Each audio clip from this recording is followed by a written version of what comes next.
என்னுடைய குலதெய்வம் அப்படின்னா திருவண்ணாமலையில் இருக்கின்ற மகாமாரியம்மன் தான். நாங்க வேற ஒரு மாரியம்மன் கோவிலுக்கு போய் அந்த குலதெய்வ வழிபாட்டை செய்ய முடியாது. அதனால அந்தந்த குலதெய்வங்கள் யூசுவலா அவர்களுடைய பூர்வீக ஊர்ல இருக்கிற அந்த திருமேனியோடு சம்பந்தப்பட்டிருக்கும். கிரகஸ்தர்கள் அனைவரும் இந்த உணர்விலே சந்நியாசம் பழுக்காத பரமானுபூதி பழுக்காத கிரகஸ்தர்கள் அனைவரும் தங்களுடைய மரபுகள் படி உயிரோடு இருக்கின்ற முன்னோர்கள், இறந்துவிட்ட முன்னோர்கள், குலதெய்வம், குலகுரு போன்ற மரபுப்படி என்னென்ன கடமைகளை நீங்கள் ஆற்ற வேண்டுமோ அவைகளை செய்ய வேண்டும் என்பதுதான் என்னை நம்புகின்ற பக்தர்களுக்கு நான் சொல்லுகின்ற செய்தி. உங்களுடைய குல வழக்கப்படி உங்கள் குலதெய்வங்களுக்கு பலி பூஜை செய்து வழிபடுகின்ற வழக்கம் இருக்குமானால், நீங்கள் ஒரு கிரகஸ்தராக இருப்பீர்களானால் நீங்கள் அதை நிறைவேற்றுங்கள் அப்படிங்கறது தான் நான் சொல்ல வர்றேன். நீங்க அதை சாப்பிடணும்னு நான் சொல்லல, நல்லா புரிஞ்சுக்கோங்க.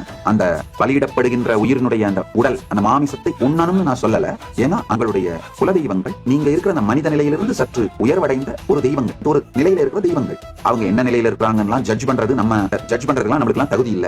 நிச்சயமாக நம்மினும் உயர்ந்த நிலையில இருக்காங்க. அதனால உங்களுடைய குடும்பத்தின் பாரம்பரியங்கள், மரபுகளை நீங்கள் கிரகஸ்தராக இருக்கின்ற காலம் வரை நிறைவேற்றுங்கள்.